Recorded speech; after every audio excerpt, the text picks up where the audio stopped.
Welcome to Tea with the President, a great Sunday night segment where I get to sit down with President Naokimi and have some tea, maybe share some tea, talk about last week and how this week is going. I see President Naokimi has some water today, and I didn't bring my teacup today, but I do have my water bottle.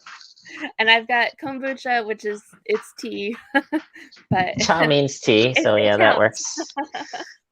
Yes. So we're going to talk about this week. If this is your first time joining us, this is just a casual conversation. So if you have any questions or comments for President Naokimi or myself, please feel free to put them in the chat and we'll talk about them.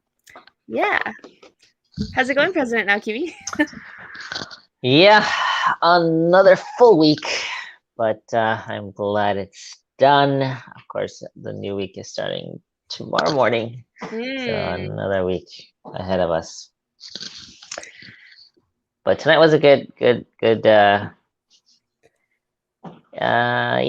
today. Had a chance to go out and celebrate my son's 17th birthday. Wow. So, we had some Korean barbecue, and that was very delicious. And we went and got him some snacks at Mitsuwa, which is a Japanese food store. So I gave him a budget, and he was happy about that. That's nice. Well, happy birthday to him, 17. Yes, 17. Wow. Does that mean he's a senior this year? He is a senior in high school this year, which is crazy. Is he driving yet? No. Although he did get like driver's practice and it was part of his high school class. That was part of like gym kind of a requirement. So and I think my wife took him out and let him drive the car a little bit in a parking lot once. But yeah, I don't know. We had to think. So still kind of starting out. Yeah. Nice. Can you hear me okay, Yoshie? Okay, so I can hear you. I think my internet maybe somebody's internet did something for a second, but I think we're back. I see. Okay. Yeah. Yes. So how was so then what was a highlight of your week? I know you talked about celebrating your son's birthday today, but I think you have more, right? Yes. How do you know, Yoshie? Look behind the curtain. We spend so much time together. You just know what's on my mind. I read your mind as if it were a Google sheet. As if. Well, a highlight. Well, this past Wednesday, I had an afternoon off to. Well, I say off, but I mean I'm using that time to work on personal stuff. So that was very useful. I was able to catch up on my mail, like 2 months of mail that's been piling up on my desk. And that's dangerous. Sometimes there's all my bills are auto pay, so I'm not worried about that. But sometimes there's something important in there, so I gotta be careful about that. But I had that, so that was nice. Kind of feeling more caught up and refreshed in that realm. So that was good. Also, I would say, there was a lot of, like, my wife helped out a lot this week with my dad, like setting up doctor appointments and therapist appointments and stuff like that. So definitely want to express my gratitude. Thank you, honey, for taking care of that this week. But yeah, I think to top it off was the birthday dinner today. That was nice. Yeah, that sounds like a great way to end or start a week. I don't know. Yeah, bookend. Kind of like a bookend, I would say.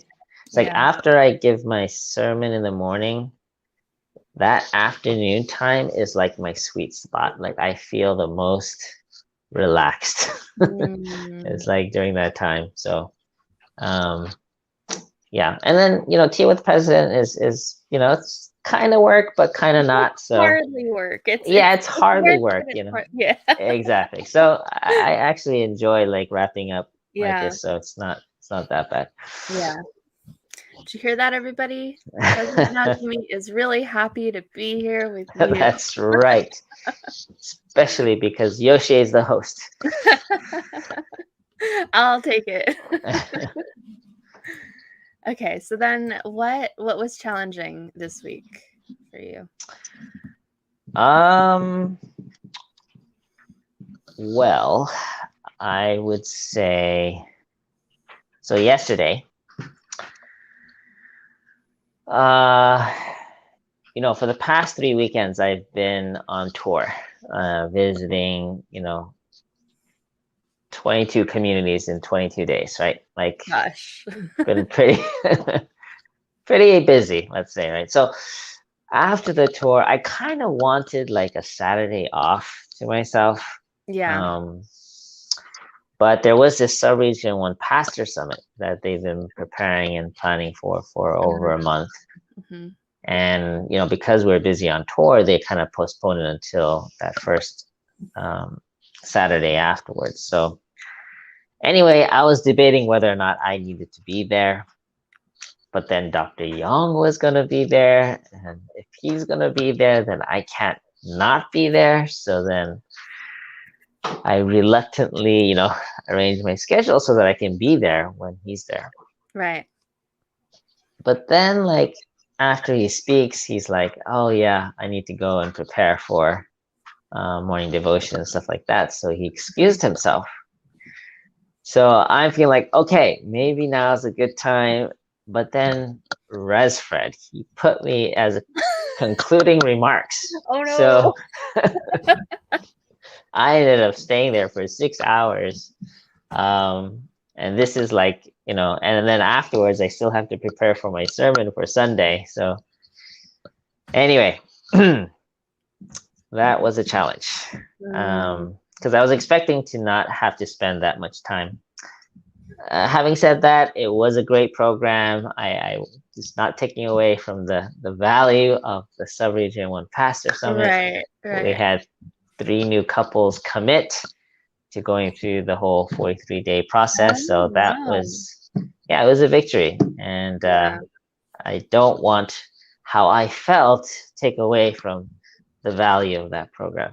It was just more personal since I was looking forward to a little bit of a break. So yeah, that was the biggest challenge this week, but we got through it. And I got to see, hear Joshua Holmes share his testimony and Resfred share his testimony. Oh. Both were very good. And Dr. Young, he gave his best speech that I've heard so far. Really? Yeah. So I felt that was very meaningful. He really testified to the blessing, to Jesus, to true parents, but all through personal testimony. So it was very powerful. Yeah. So definitely felt like there was, one of those higher power, those wave kind of things where beyond me, I was put in that room for a reason. So I'm going to claim it. Right. Yeah. Yeah. Sometimes like, I don't know, the challenge is to get out of your own way or kind of like overcome what's in your head, and the fact that you're there at all, like God is just waiting for like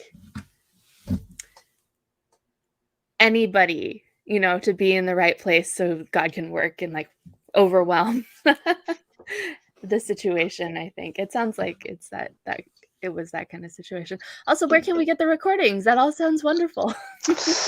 That's a good question. I think they were, I did see people recording. So was it in person?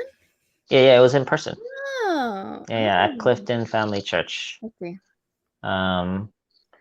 So I guess, yeah, Resfred would be the person to ask for that, because it was a Subregion 1 Pastor Summit. So Got it. yeah, you would Right. have that. See. Well, I'm glad that it went so well, and I'm super curious about everything that took place. Yes. Mhm. I'm glad you went, even though you weren't expecting it or desiring it. Yes. Yeah. Uh-huh. What Yes, about yeah, I was, I don't know if glad's the right word.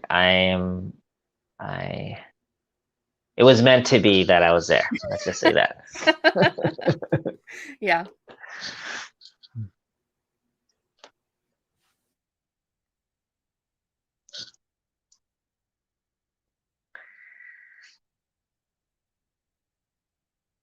Yoshie, I don't know if it's me or you, but you look frozen from my Okay. side.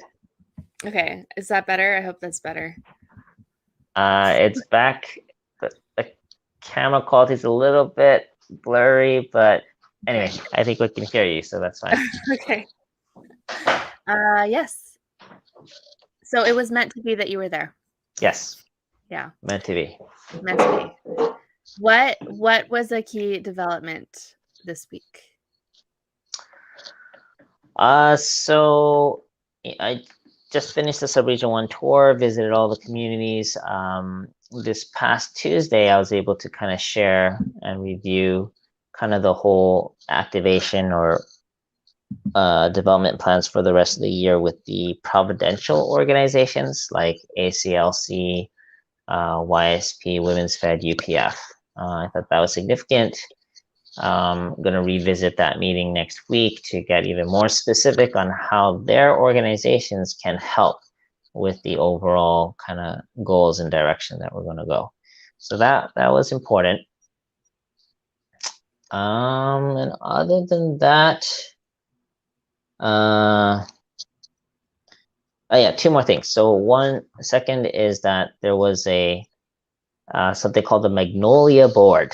This is something that, yeah, Mother created in each region around the world, and it's basically the business arm or the financial arm of the movement in each region. Oh, okay. And I was invited to attend that for the first time for the North American Magnolia Board.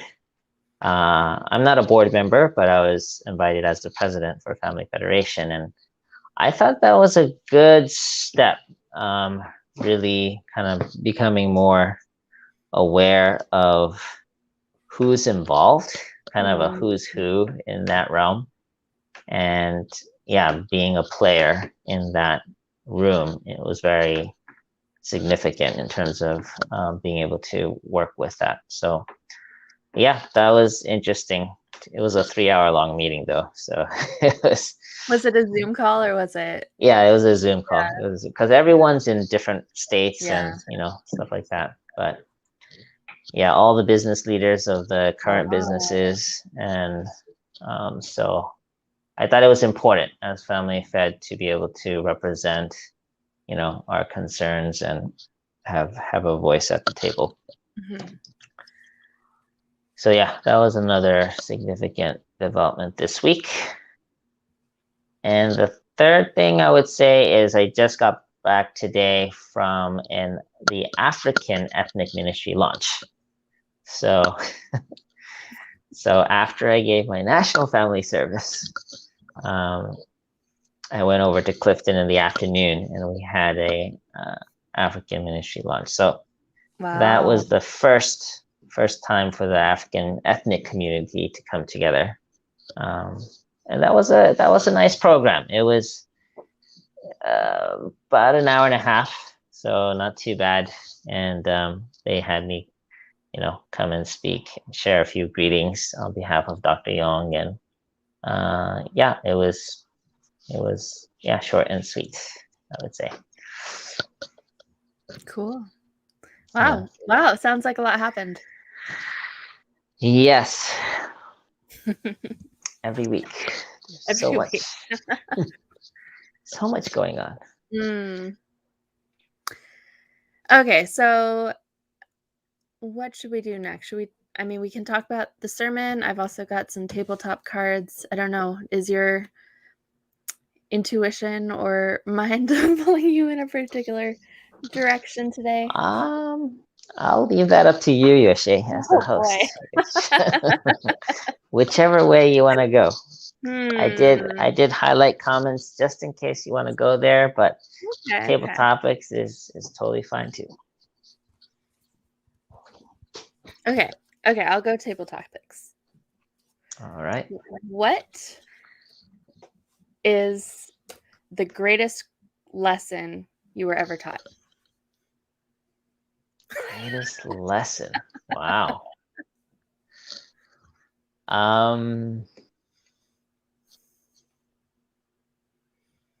Probably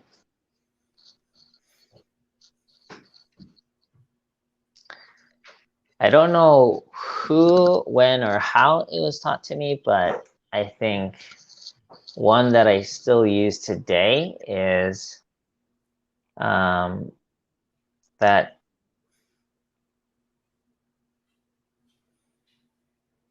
one key factor to freedom is taking responsibility. And yeah, I really value freedom.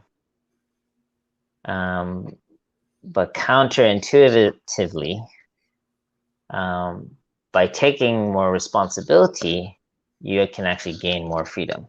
And it's usually perceived the other way. Is like the more you have to do, you feel less free. But the more you actually take full responsibility over something, then you're entrusted more and there's more freedom in how you do it. Right. And so that's probably served me so much in my life, is applying that one lesson in my life in all aspects. The more I take responsibility over my life, the more freedom I experience in all realms. Yeah, it's funny that, yeah, I mean, I know that in the divine principle it says, with freedom comes responsibility, right? And so that those two things definitely, like, in my mind go together, but I don't know if I've ever heard it described that way. Maybe you are teaching me a lesson right now. Cool. You're very welcome, Yoshie. Thank you. Transferring the free number lesson. one secret and lesson in my life.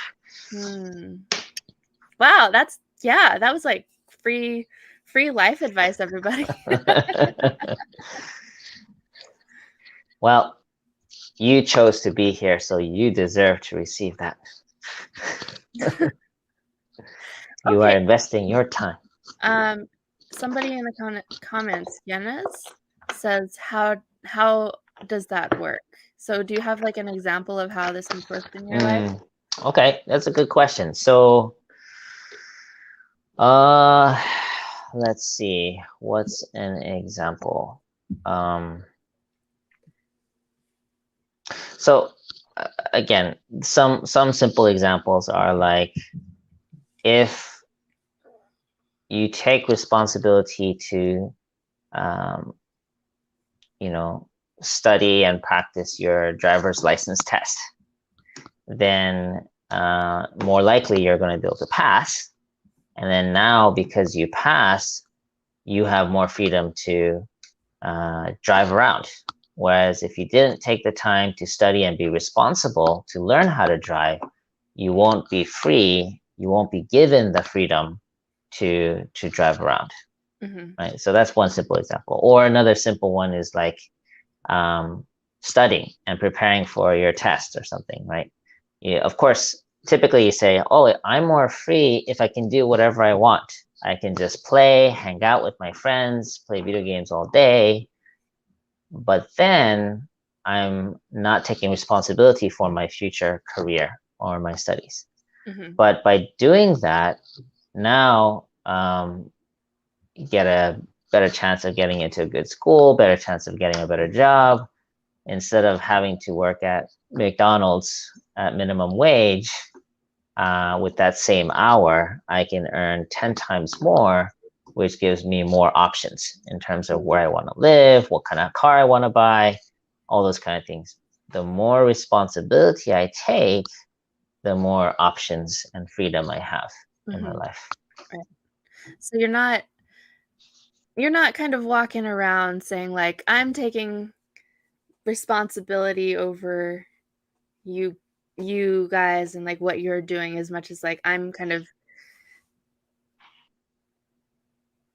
like seeking out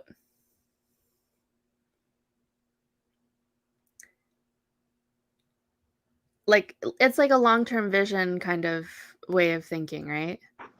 Yeah, it might be more like it's connected somewhat to delayed gratification. It's like you may be sacrificing or investing your free time now for greater freedom later. Right. Kind of like that. So the more you're investing in being responsible now, again, the more freedom and potential freedom you gain in the future. Right.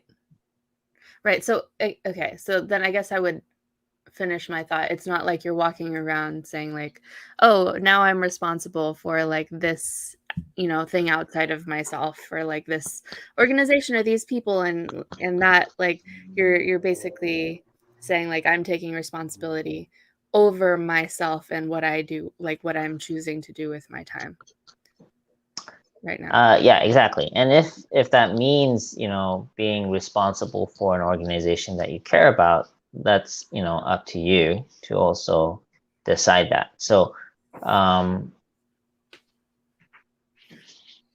it's kind of like this. If you had a team of employees, Right. and one person is going above and beyond in making sure everything's clean and taking a step ahead, thinking a step ahead, and making sure the supplies are filled, who are you gonna, elevate as a manager among the Right. team, right? Yeah. Obviously, the person who is taking more responsibility, you give more trust to, and therefore now he's a manager. He becomes a manager. He gets a higher pay. He also has more responsibility in one sense, right? But now he's able to make decisions about how to do things. Whereas if you're just an entry level worker, you pretty much have to follow the rules as it says in the book. But as you elevate in your leadership, you're now the one that are kind of applying the rules or adjusting the rules as you see fit. So there's more creativity, freedom for creativity as you take more responsibility. That's a great lesson. Okay, Marie Bond says, the most precious lesson that I learned from you, President Naokimi, is when you said that you want the church to support the local activities instead of the locals support the church. That's great. Thanks, Marie. She's one of our most highlighted commenters on Facebook. And Yuji wants to know who was the new MC for church today, asking for a friend. Yeah, I was commenting like he's like straight out of K-drama, man. That guy is handsome. I was like literally like out of a magazine, Gotta watch out. I think he's already taken though. I'm not. Yes, I'm he is not. married. He talked about his wife during Yeah, sorry, Yuji. Little too late. Yep. Can say that for your friend. Yeah. His name is Isaac Jung, and he is quite a personality actually online. I think he has like 30,000 followers on TikTok or something. Anyway, yes. Maybe part of your elite influencer. Yeah, you can recruit that would him. be great. Yeah. Putting out there, Isaac.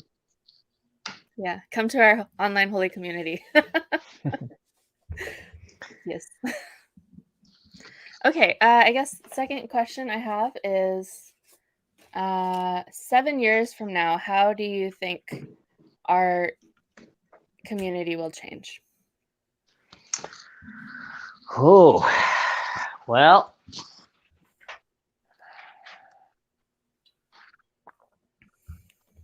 that's a great question.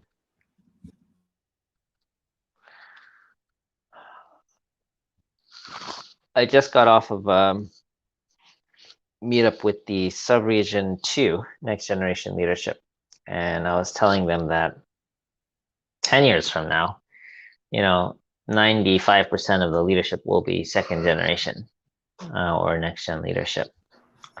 So just by the nature of it, it's going to be different. We'll have younger leadership and a different kind of way of thinking and approach, I would say, to everything. I think, what do I see in 7 years?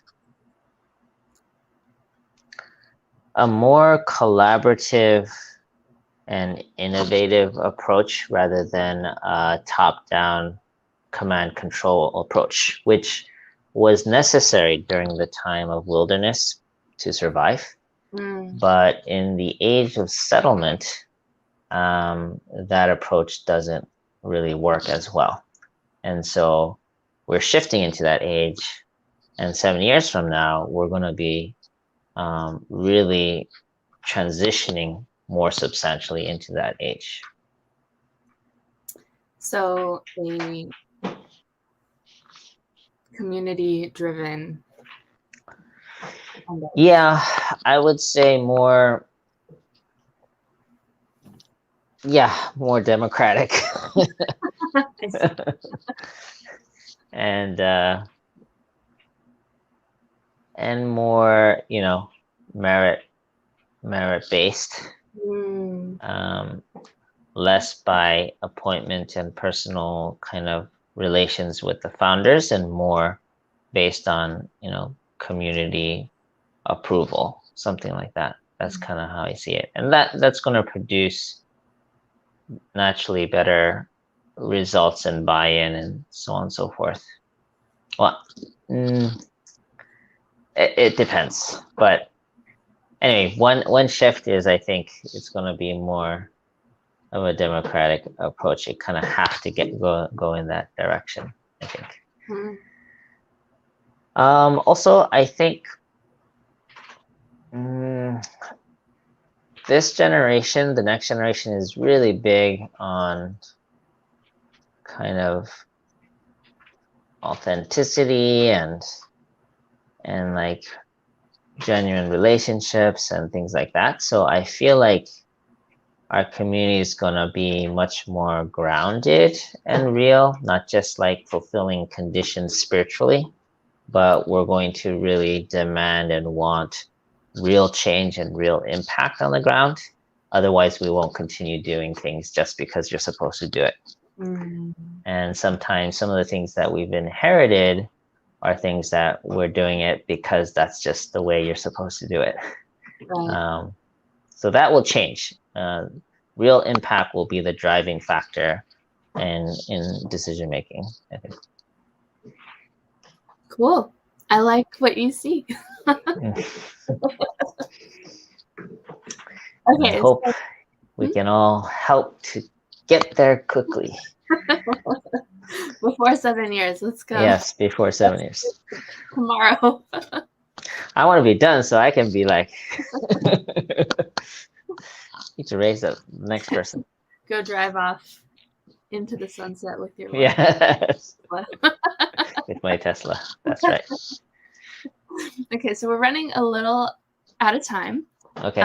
What are you looking forward to this week? The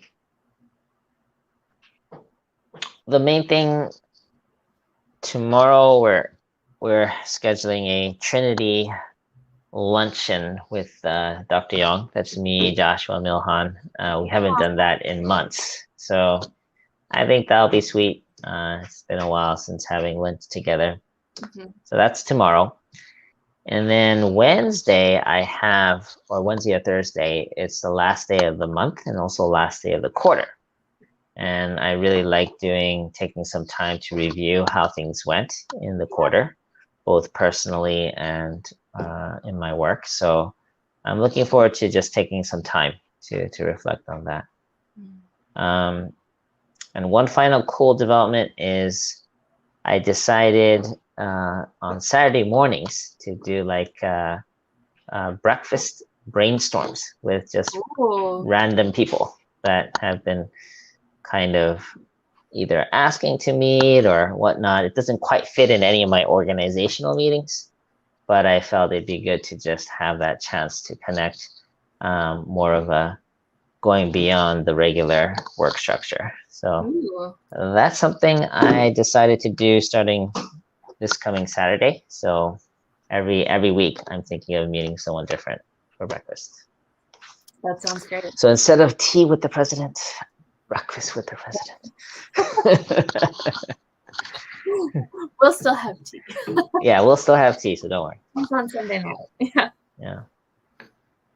Great. Well, exciting. That sounds like a fun-filled week ahead, especially I think with meeting with the Trinity. Yeah.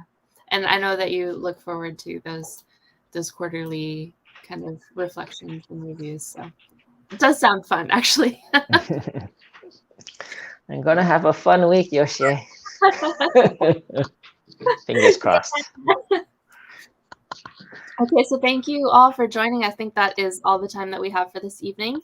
If you found something illuminating or great about this program, please feel free to like, comment, share, and we will see you back here same time next week. Yeah, for Tea with the President. All right. Have a good night, everyone. God bless you.